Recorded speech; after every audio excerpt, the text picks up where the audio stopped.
Okay, we're now going to talk about some body mechanics, bed care skills stuff. And I wanted to start a little bit about products that make things in the home easier. And one of the big things that people end up doing is they need bathing. It's personal hygiene stuff.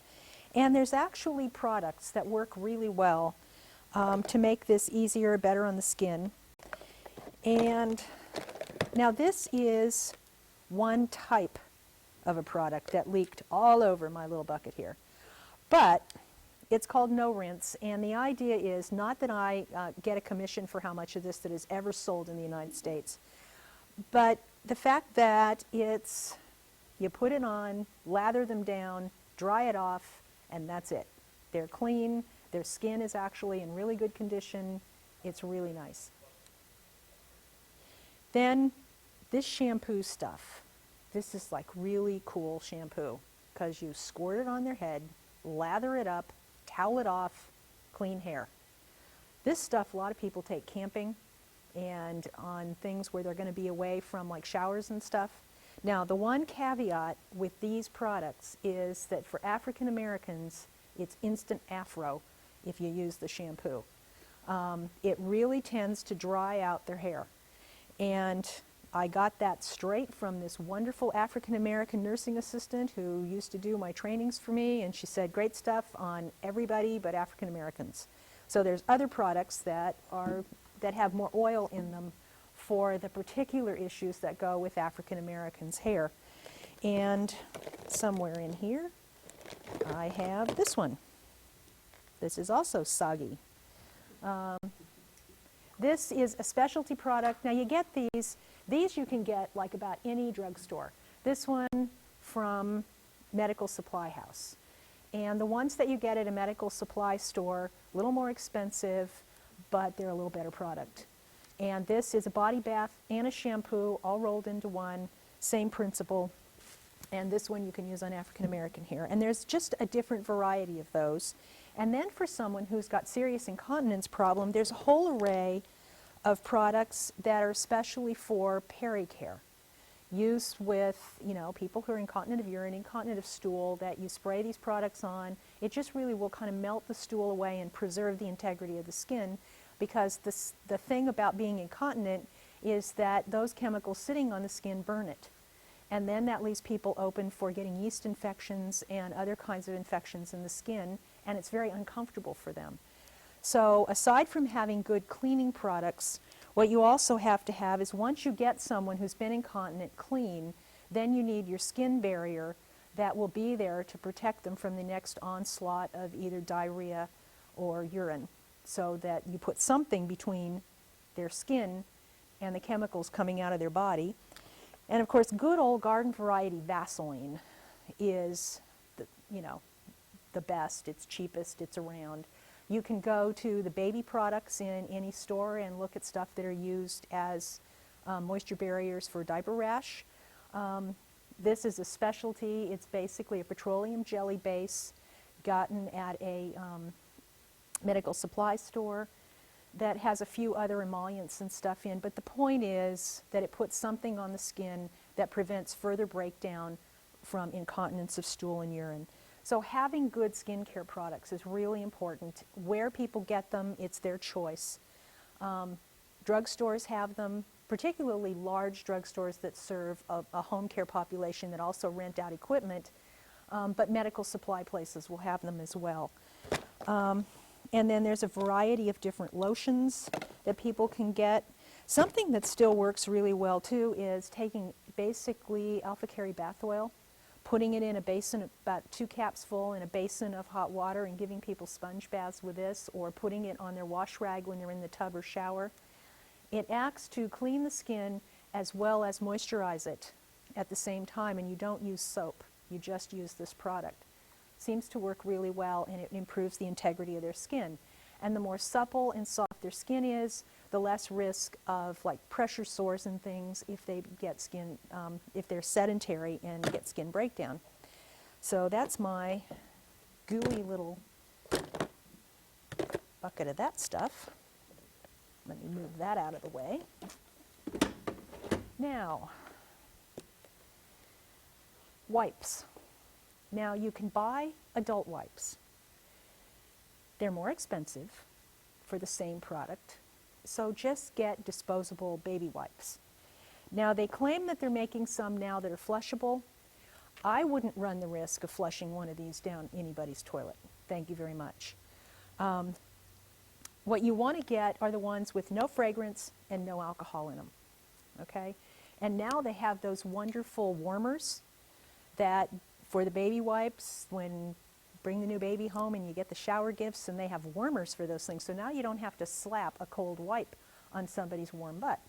So think about, you know, getting a warmer if you're going to be using these. And remember, they don't flush down the toilet. And if somebody's using a commode, one of the things we did with my friend Virginia, she couldn't walk to the bathroom because her lung disease was so bad, so we had the bedside commode, and we just had a plastic grocery bag that we always kept taped to the handle of the commode where all of the wipes went in, so that we weren't clogging her country plumbing with lots of paper and stuff. And then we would change that periodically. So no paper ever went in the commode, and there was no risk of clogging anybody's toilet.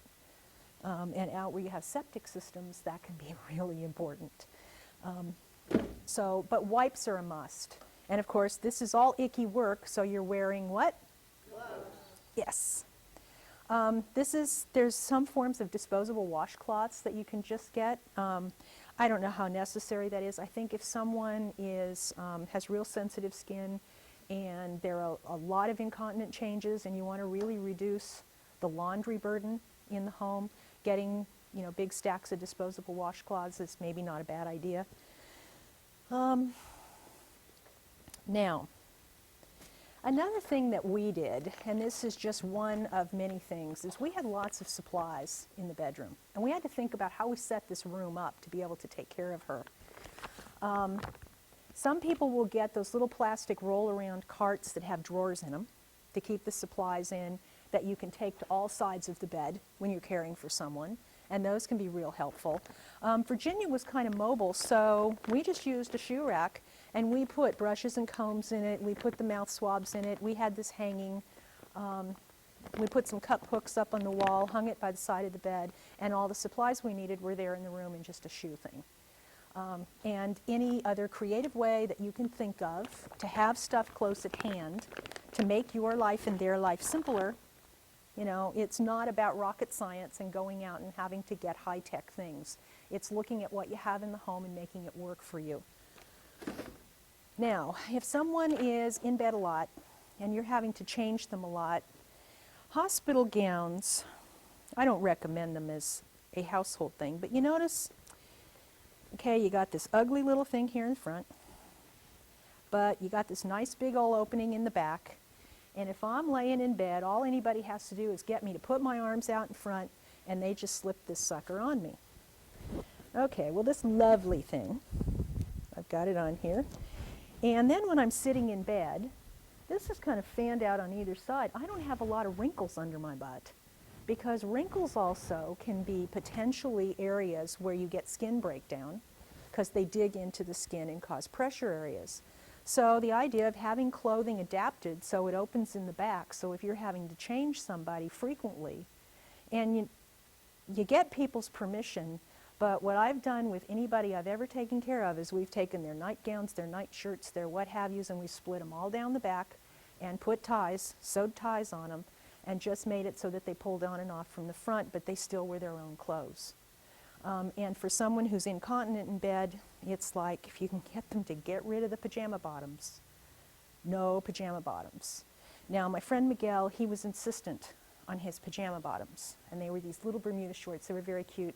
So we ended up splitting them down the side seams and putting ties so that we could just take them apart from the sides, roll them into the middle, and literally roll him out of those clothes and deal with them flat.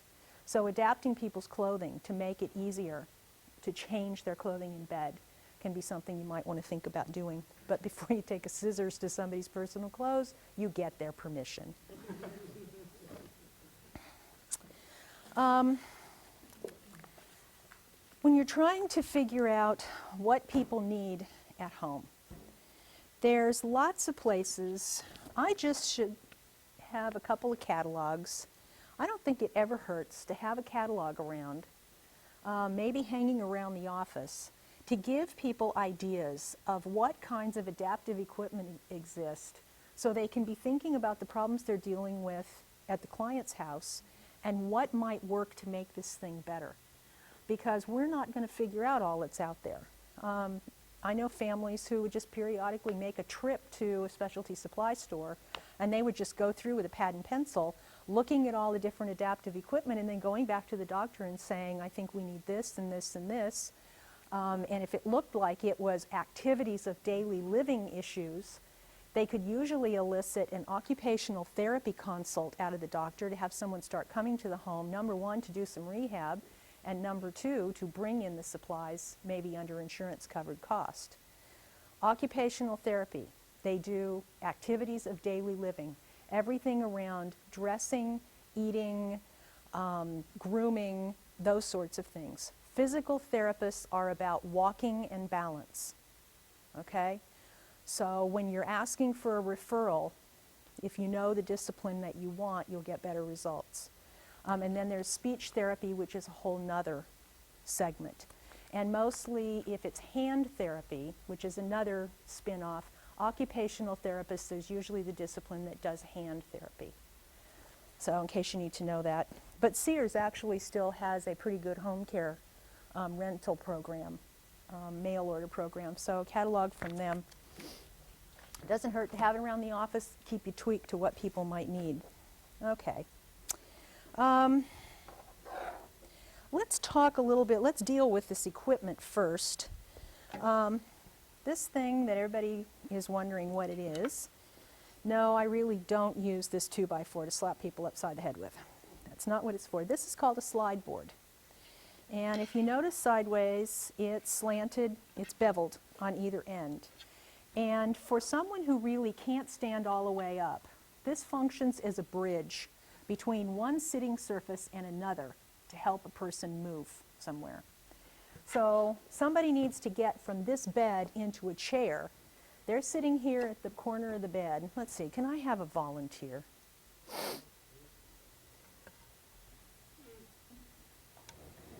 Now, I'm unfortunate enough, I picked somebody from the front row. You don't have to go anywhere. I just need you to sit down on the edge of the bed. Lift me. Oh, I'm not even going to try. What you would want to do is this would go like right here, this on the chair, and then she would angle her butt here and scoot across and off the other side onto the chair. That's how these work. Now, to get one of these, of course, you want a physical therapist or an occupational therapist to come in, bring the product, work with you a couple times to use it, and certainly work with the family so that nobody's placing it wrong. But that's the general idea. You can go back and sit down. Thanks. So that's a slide board, and they're really handy. A lot of times, people with balance problems, they can kind of walk okay. You know, they can get one foot in front of the other, but balance is a real issue, and so walkers come in really handy for that. And it also helps to distribute some of the weight to their upper body instead of all of the weight of walking being on just their legs and hips. So walkers are really helpful, and they're a real good basis support, 4-point basis support. Now, you can get all kinds of walkers. They're lightweight aluminum. The wheels, you notice we got little wheels down here, but these wheels are actually an attachment. They come off, and you can just have 4 points that are just stoppers. Most people like the wheels because with just the 4-point stoppers, every time you want to go anywhere, you've got to lift this thing and place it and move into it, okay? And with the wheels, it gives actually a person a more natural gait. The walker is moving. When it's balanced on the back stoppers, it doesn't go anywhere. But it allows them to walk more smoothly and evenly. So most people do like the wheels on the front. Another thing about these and any kind of cane, we got a couple of canes here. This is called a quad cane or a 4-point cane. And this is the single point cane. And on any of these, you notice they're all different heights. And they're all adjustable down here. You know, these can be made taller or shorter. And the way you figure out what works for a person is called the rule of wrist. So when I have a walker or a cane, and I drop my arms at my sides, where my wrist hits the handle is the proper height for me, so that I have the correct elbow break for balance and stability when I'm using the equipment. And that's true for any of these. So it's the rule of wrist. So if you see somebody in the home and for some reason this thing is way down here and their wrist is way above it, you can adjust it so that the handle is where their wrist is, right in here. So that's a walker. The walkers should really collapse because you want to be able to take them with you. I know this one collapses, it's rolling, there it is. So you see you have these little stoppers here and it collapses down. It's not very heavy and then you can lift it in and out of the car or take it wherever you need to go. So it should be mobile. If a place tries to rent somebody one that doesn't collapse down or is not portable, you should not accept it. Because this is about living your life, okay? Now, the 4-point cane is for someone who needs a little more stability. And a cane is to support one side of the body. And where you put the cane, now you'll notice here that this is kind of the flatter side and this is out more. So this is a right-handed cane because I want the flatter side near my foot, okay, and this balance part away from my body. And if I need to make this a left-handed cane, I undo this and I change this and I actually flip this around, and that'll make it, you know, that'll rotate this so it can be for this side of my body. The cane, a right-sided cane is supporting a weak left leg, and a left-sided cane is supporting a right. The cane goes on the good side, okay? So it's forward and I step into it and it's actually balancing me when my bad leg is in use. That's how canes work. People have a tendency to want to use the cane on the weak side of their body, and it's meant to be used on the stronger side of their body. So they may be using it backwards, consequently not getting the stability that they need. And it doesn't matter, you know, some people find this to be too cumbersome and they tend to trip over it and find a single point cane fine, and that really is a decision between the person using it and the person ordering it for their orthopedic care. Okay? So that's equipment. And most of this should be covered under their insurance. And if it's not, they should be kind of working with somebody to get it covered on their insurance. And before anybody purchases this stuff, they ought to look at renting it. And when you go to an equipment supplier, you really are thinking about someone who not only supplies the equipment, but can they fix it if something happens to it? How readily can they replace it? And that's particularly true with wheelchairs. Now let's just talk wheelchairs for a minute. This is one heavy sucker, okay?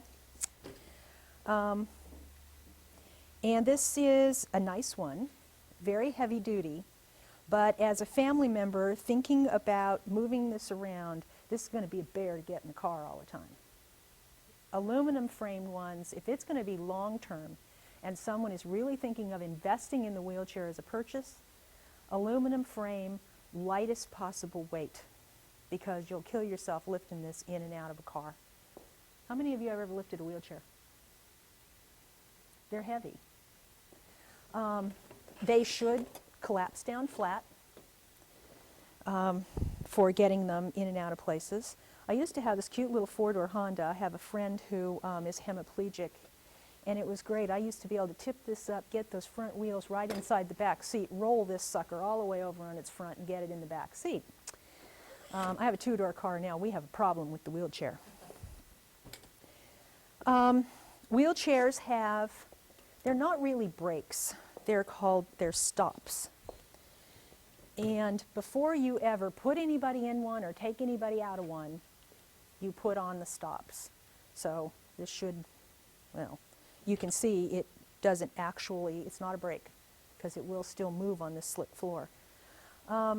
The one thing about when you've got these stoppers on, you've got this person you're ready to load in this chair, and you really need to position it a little bit, all you do is kind of lift slightly on the back wheels and move it around on the front wheels to position it. You don't do that with a person in it, but you're just kind of setting up to get them in it, and you need it positioned better. You can do this and not have to do the brakes on and off all the time. You want the arms to come off. And this one, the arms come off. Very nice wheelchair. Okay, and this means that you have something out of the way. If you need to transfer somebody's butt from over here to over here, they don't have to necessarily stand all the way up and hurdle anything. They can just slide into this wheelchair. So that, and then these come off so that they're out of the way. And then you can put them back on to put people's feet on. And they can either be totally removed or put just back like this to be gotten out of the way when getting people in and out. And some chairs actually have it so that the legs will extend up. For someone who needs to have their feet elevated, is prone to swelling or something like that, you may want to be looking at a chair that has the extended leg, is another feature. Now, this chair on the back, down here, and I don't know if you'll all be able to see this, but there's two little bars that come out in the back that have stoppers on them. And what these do is you're coming to a curb or a doorway, you can step on these and tilt the chair back to get the front wheels up over the curb or the doorway or whatever to get the person in. And then once you've got those in, you can get down here and lift the person in. Sometimes what you can do if it's pretty steep is you can roll them in backwards. But that's what these are for, is to lift the front end to get it over speed bumps as you're racing wheelchairs down, you know, some streets or whatever the fun things people do in wheelchairs. And when you get the wheelchair from somebody, make sure that they're willing to maintain it, what kind of warranty you've got, and that repairs can be made quickly and locally, and that you're not going to be without your wheelchair for 2 weeks while they send it somewhere. That can be just real helpful. Any questions about wheelchairs? Moving right along. Now, something else, if we're helping to move people, this is called a gait belt. No, this is not just a bondage device. This is a gait belt.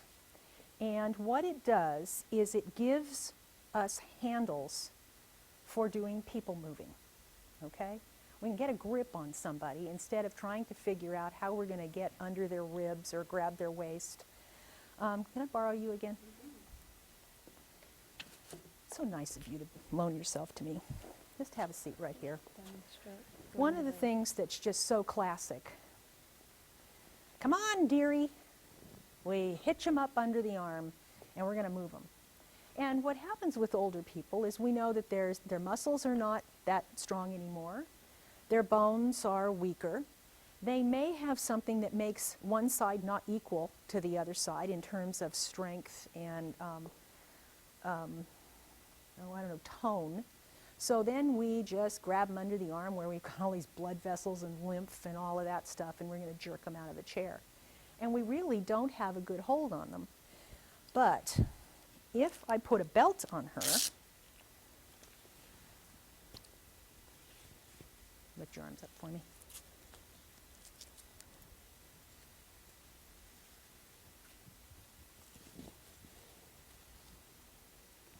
Then I have something to hold on to, okay?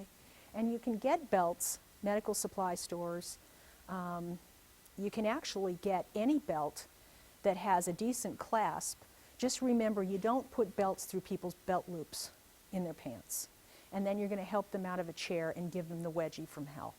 That is not an okay thing. We're here to be nice to people, okay? Not do wedgies. So this can do a lot of things. And while I'm not going to pull her up off of this bed right this minute, one of the things it really helps with is ambulating. You want to stand up a minute? Now, when we're walking somebody, this is a little loose.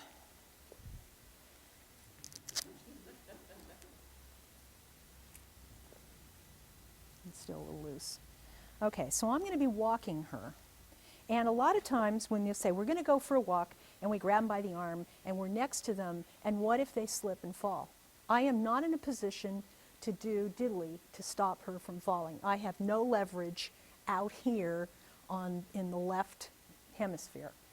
But to get good leverage, if I have just created diagonal, my hand over here by this hip and on this shoulder, and now let's take a couple of steps. Right. Okay, stop and lean to your right. Okay, could you fall? No. I pushed on her right shoulder. She was leaning, letting herself go. I had her over here and I had her over here. Now go to the left. Nope.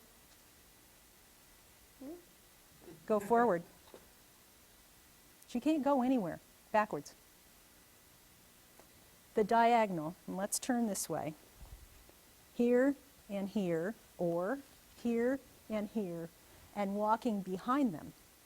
You've got them every minute. And you can feel them begin to go, and you can pull them right back to straight. Okay? So, and that's just using your body as leverage for their body, and it's not going to hurt anything. So.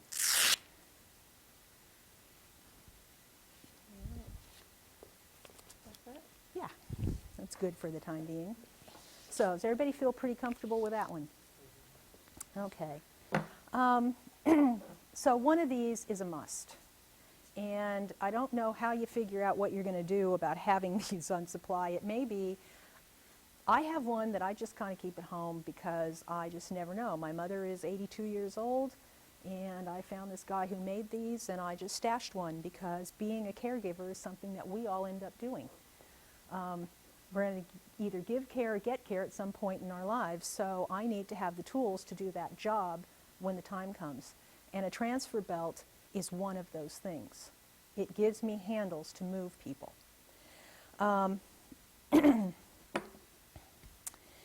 Now let's talk a little bit.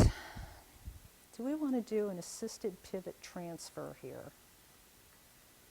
I'm trying to think the best way to do this.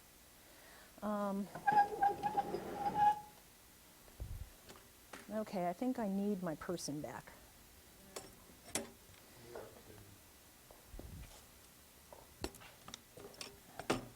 We're going to take these off because they would be in my way. And God knows I don't like things in my way. Have a seat. Nope, over in the bed. You're getting out of bed. We're going to put you in the chair. All right. Okay?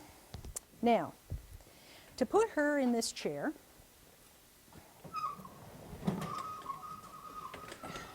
the setup is a 90-degree angle. And I also don't want this in the way. Where is my cord? My little tether here is kind of interesting. Okay, so I'm going to get her from there over to here. Piece of cake. I'm not worried about this. Well, I'll try and not set you on that. I'm moving it out of the way. Be afraid. Be very afraid. Okay, now I gotta have handles here, as you know. I also don't recommend doing this in heels.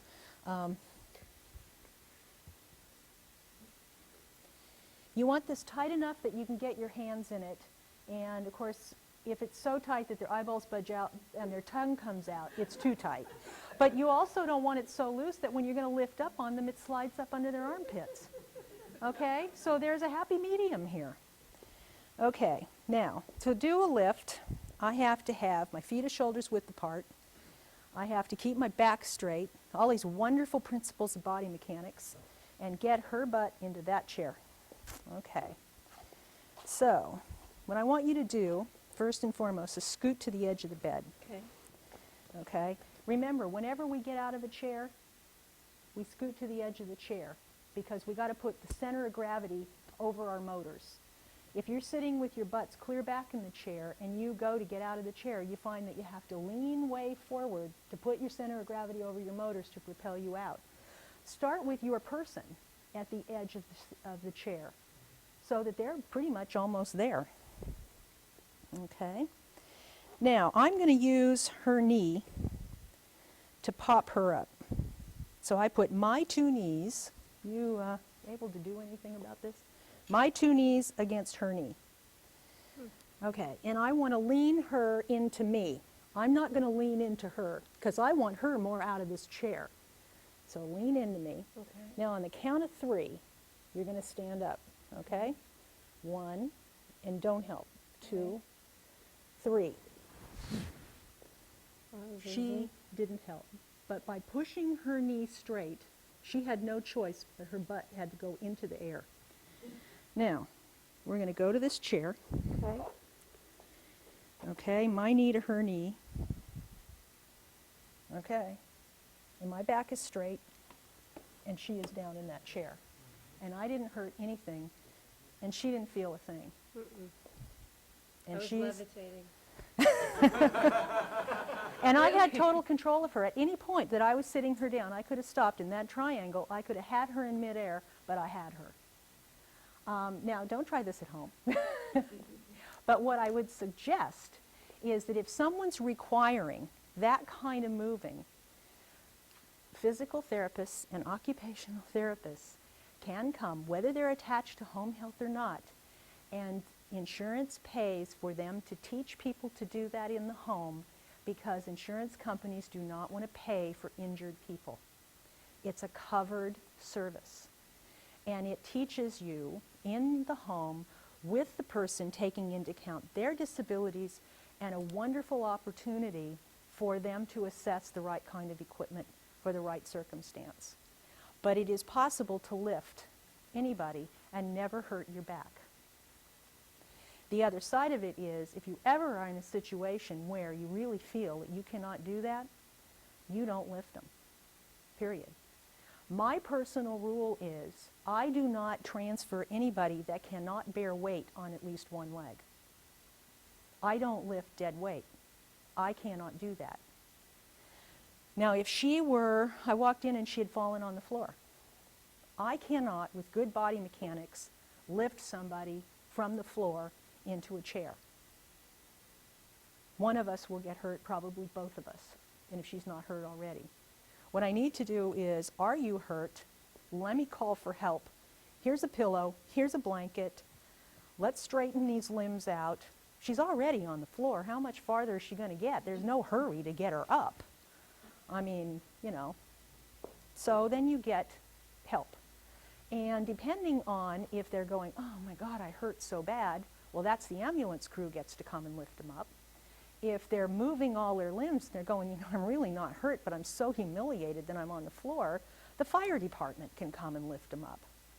And one of the things that I really recommend that everybody does is you get hold of your local firehouse that will serve your home if there's a fire, and you take them a key and say, a disabled person lives at this address.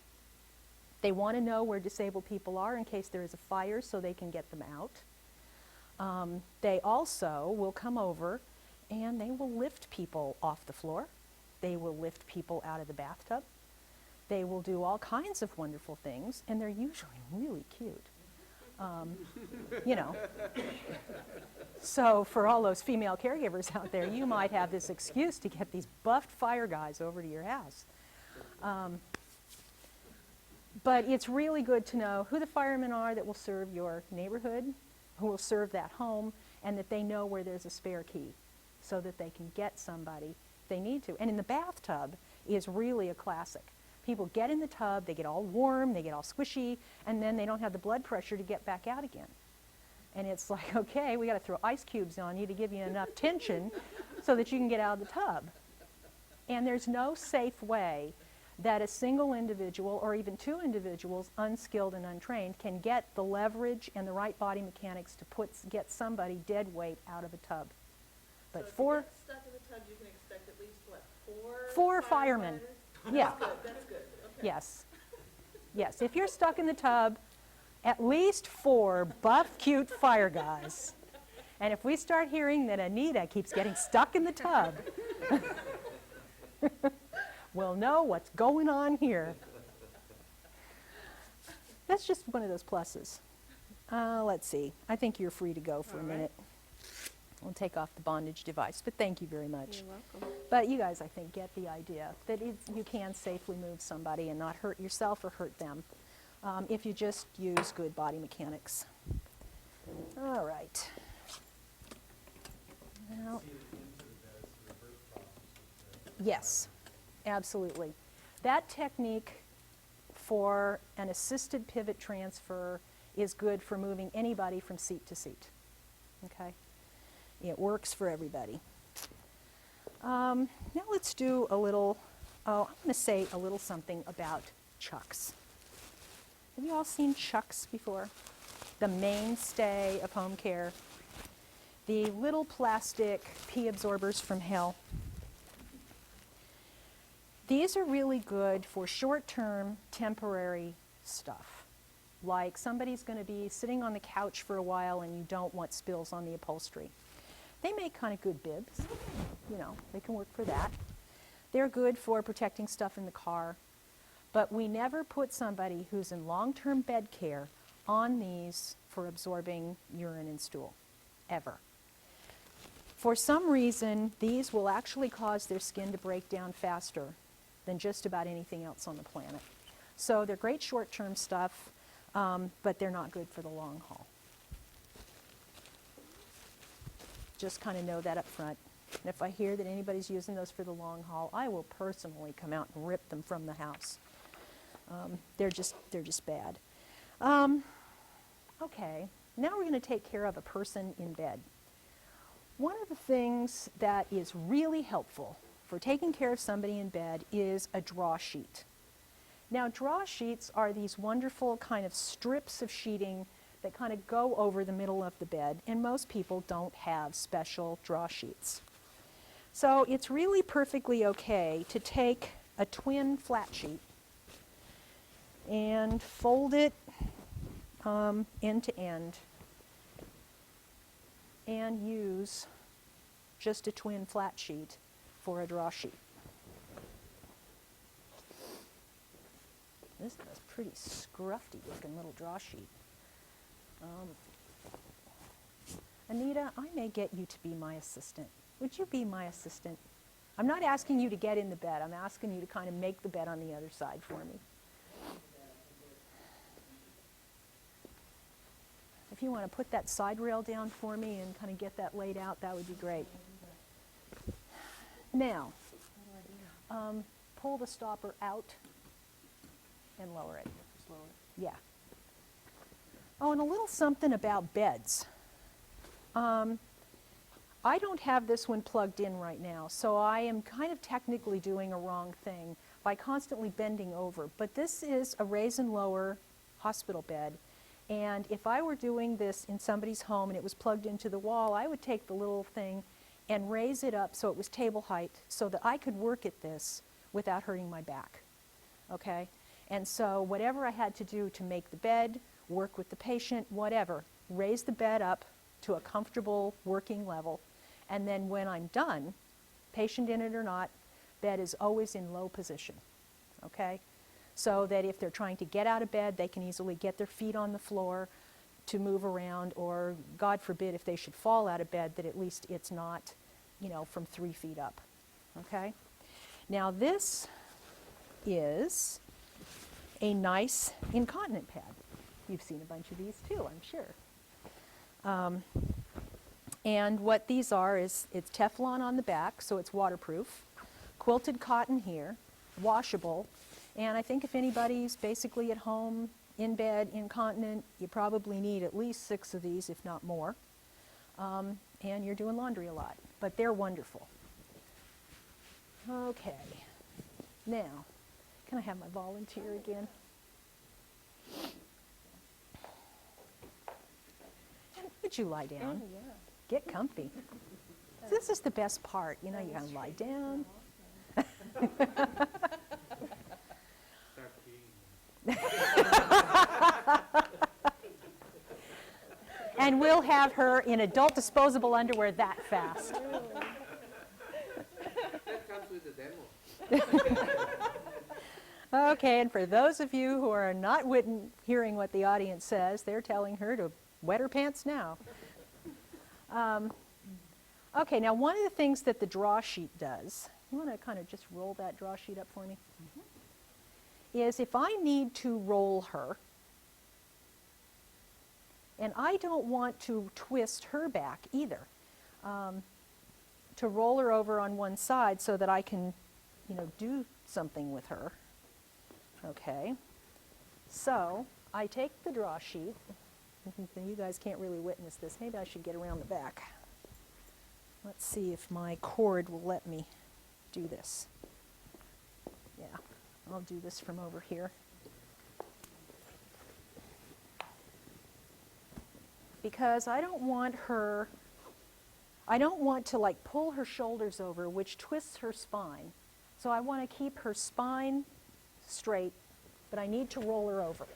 So I've got this, and I've got her, and then I can use this whole draw sheet and just move her. And then I've got her here, and then anything that I need to do behind her,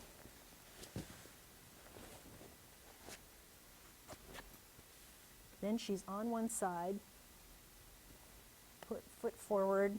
Sometimes you can take the side rail from hell here. Lift it up.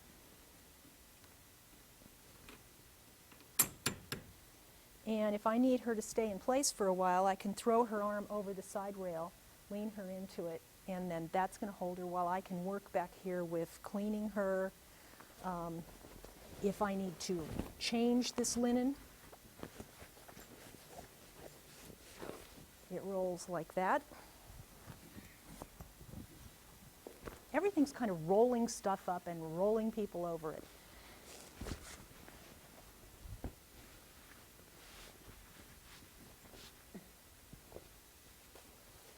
She did wet.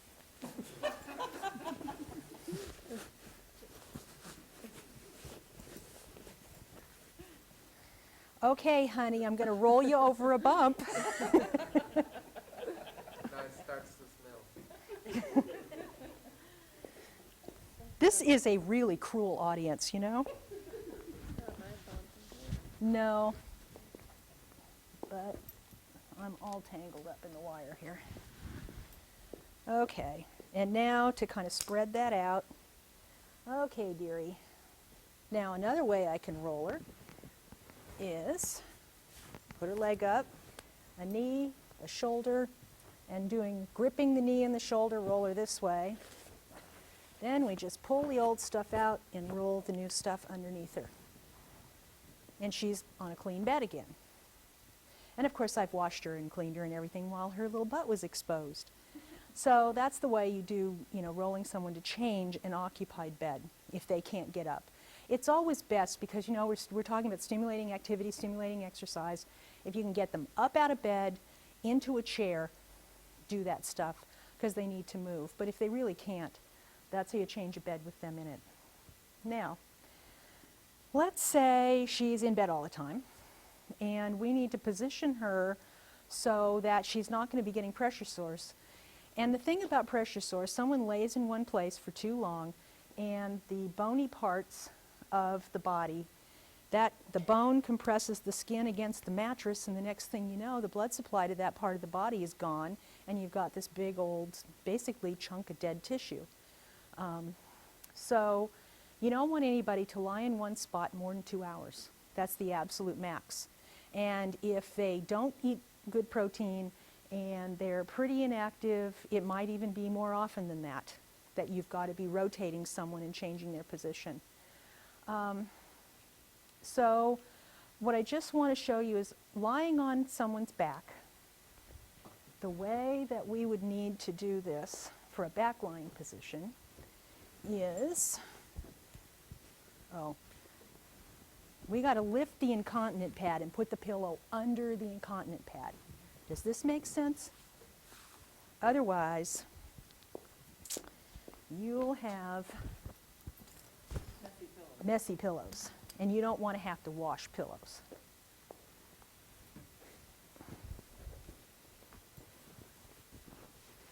And she's so helpful. She lifts her leg for me and everything. Okay. And that's some pretty wimpy pillows. You want to float the heels, okay? You got to keep those heels off the bed. And I do have some distance under here. You also are trying to take the tension off the crease, the bend in the lower spine. You know, all of us have a bend right here. Well, laying flat in bed actually torques that bend in the spine and actually puts strain so that her low back would hurt in, 15 or 20 minutes.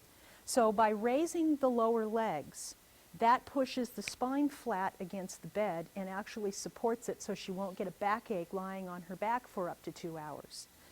So, and I might recommend 2 pillows under each leg to really pull these legs up. That would be better than 1. But keeping the heels off the bed so that you don't put pressure on the heels. And then you got to worry about elbows. So putting a pillow under here and a little pillow over here. How you feeling? Right. Thanks. And if this was plugged in, I'd hit the head thing and raise her head up about 30 degrees. And she would be so comfy. It's like, this is like princess, okay? And she could lie like that for up to about 2 hours. Putting in a cloud. Yes. So that feels pretty good. Mm-hmm. Now, she's been there for 2 hours.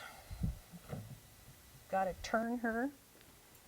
So we'll demonstrate a side-lying position.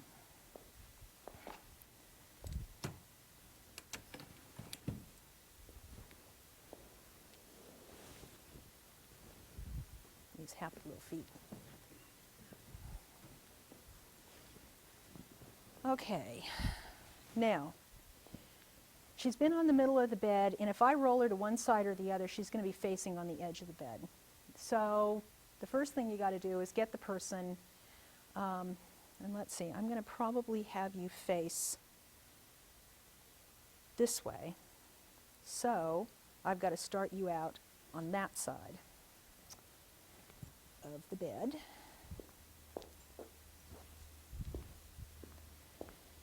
So I got to move her, and I got to move her in parts. So what I'm going to do is get under her shoulders and bend my knees and slide her to the side of the bed.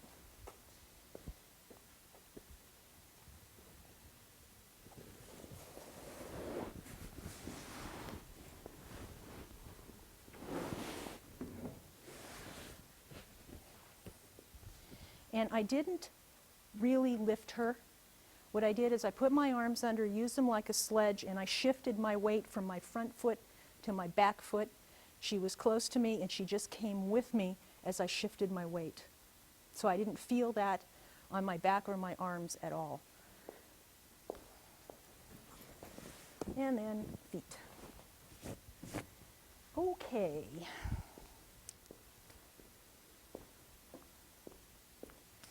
Now we're going to get you to lay on your side, honey. How you doing? Right. You can whine if you want. It's okay. Now. Oh, got to get this arm out of the way. The one she's going to roll over and lay on. I don't need my draw sheet there. But this incontinent pad stays right there. Now, I'm going to put one pillow tucked in behind her back to kind of hold her on her side. Now, lean into that one. Now, you notice that the leg kind of is going down at an angle here. And I really want that to be flat.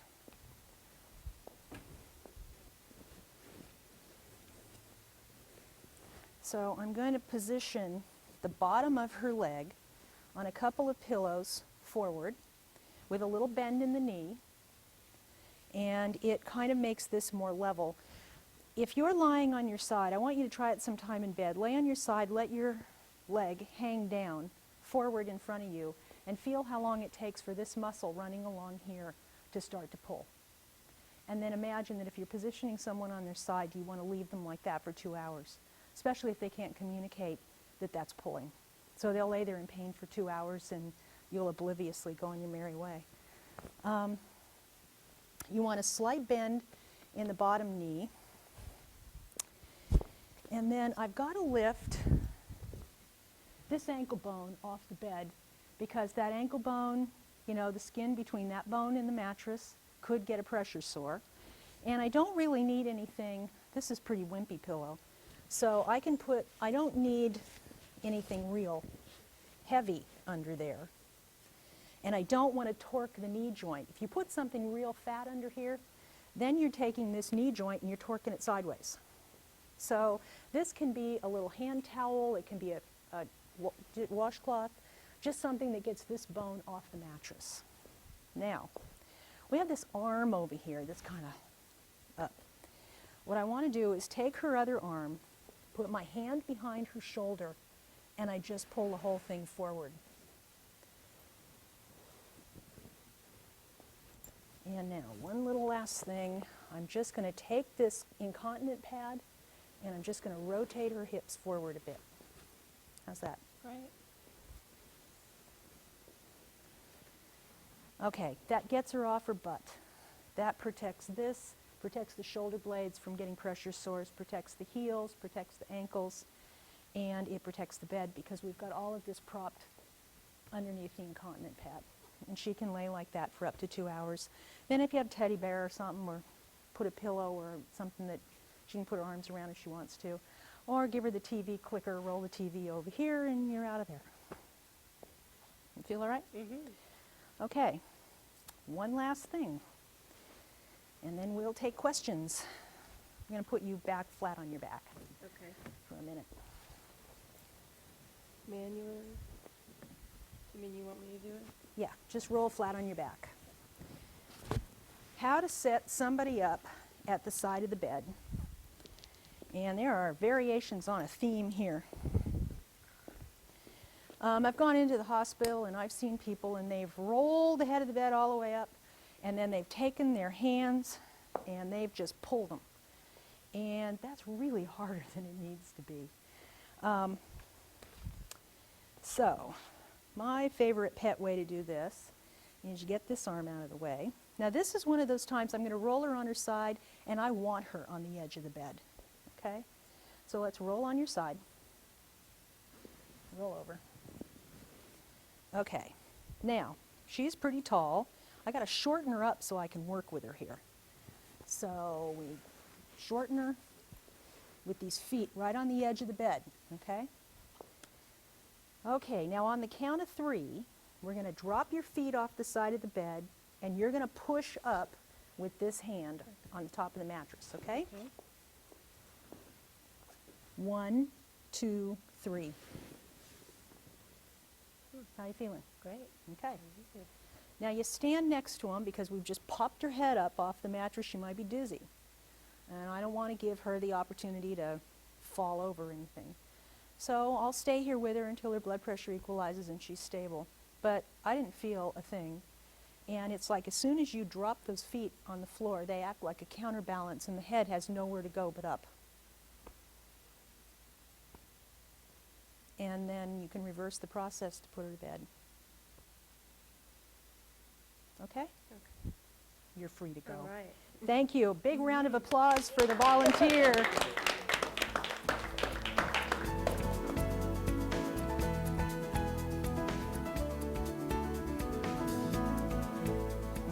Okay. Now, the part we're going to talk about right now is about kind of networking and organizing and kind of creating this caregiving milieu in the home, as it were. And I briefly wanted to go over needs of an ill person at home and looking at picking them out one at a time and thinking about ways that maybe family can be cued to be there, plugging in those times when the attendant is not around. A lot of times what people are doing is they're calling for help. They don't know what to do. They really don't have a clue about the needs of an ill person or how to meet them. And so they're portioning it out, but still, the way life is you have the ill person, you have the family or neighbors or family of choice who do really the 24/7 caregiving circle, and all of these other components, being the professional healthcare people, the attendant care people, whoever, they come in and out. So let's look at how can we make this a little more continuous, a little more whole. And it starts with what the needs of the person are and who's going to kind of do what. Hygiene is a given. Prefacing all this with we never do for adults what they can do for themselves. So some of these may not be needs, they may evolve as needs. I find it interesting under hygiene that some people are really kind of picky about who it is that does that kind of personal care for them. And for some family members, it can only be another family member that they want involved with that kind of intimate care. And for other people who have always had this very guarded and modest relationship with their family, it really has to have that professional white jacket between them and the tasks. They need someone who's doing this from a professional angle for their sense of modesty, their sense of propriety. So figuring out who's going to do what kind of hygiene needs and how the patient feels about that and how the family feels about that. And we do get down to that personal grooming piece, and it gets dicey in the shaving and the nail cutting part, because if they're on anticoagulants and what have you, the razor thing is out of the question. It has to be an electric razor. So shaving and nail cutting might be a thing that the family has to do if the patient can't do it for himself. And in some states, bathing or showering has to be done by a family member and not Attendant care. not- Okay, so in some states, there are regulations about bathing and showering, where that can only be done by the family member and not by an unlicensed attendant. So know what your regulations are, where you live. But that is a need of people as they become more disabled, is keeping them clean. It's a very important part of their self-esteem and about their skin care. And I want to say another thing about bath time. That is the time where you can do a good skin assessment. When somebody has all their clothes off, they're in the tub, and you can really look at the parts of their skin that they can't see in the mirror. Look for large moles, cuts, bruises, things that, rashes, bed sores, pressure sores, stuff like that. So then there's food. The food thing is a big deal, and we've talked a lot about food, but who's going to do what? And if this person really doesn't have a lot of outside support, you have someone who maybe is coming in and fixing 1 or 2 meals a day, but what about some of those other things? Is there delivery services in the community? Can you plug them into a senior service that brings meals by? Is there a grocery store that delivers if there is no way for a person to get their groceries? In some communities, they have a program called Share. And it's run by the American Friends, who are the Quakers. And lots of states have this program, and someone goes and volunteers 2 hours of time to some local not-for-profit. And that 2 hours of time plus about $10 to $14 worth of cash will bring home $30 to $40 of really high-grade groceries to someone. My feeling is that when friends and some peripheral relatives ask if there's anything they can do, one of the things that can be said is, you can either volunteer at Share and bring me some groceries, I'll give you the $10 to get me $40 worth of food, or everybody goes to the grocery store. Absolutely everybody shops for groceries. And I really do not think it's any harder to shop additionally for someone else and bring the groceries to them. So that can be another thing that can be pulling people in to get some of these tasks done. Around-the-clock assistance is a biggie. That can be problematic. For a lot of people, they really can't afford to hire somebody to do around-the-clock care. So you begin to look at who's available daytimes, who's available night times. Usually nighttime is not so bad because families work in the daytime. So it's the daytime coverage that can become an issue. And sometimes we have to think maybe they really don't need that body at the house, but they need a vector for communicating to get help quickly. So beepers might be a choice. the cordless phones that someone can carry around in their pocket as they walk through the house and can call for help. There can be the Lifeline service. I'm really a big fan of the Lifeline service. I think that makes really good sense to plug them into that if at all possible.